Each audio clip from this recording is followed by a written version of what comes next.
తెల్లవారే వెలుగు రేఖలా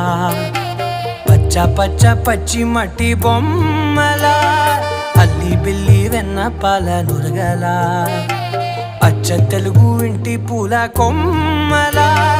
దేవదేవుడే పంపగా ఇలా దేవతే మా ఇంట అడుగే పెట్టెనంట బ్రహ్మ కళ్ళలో కాంతులే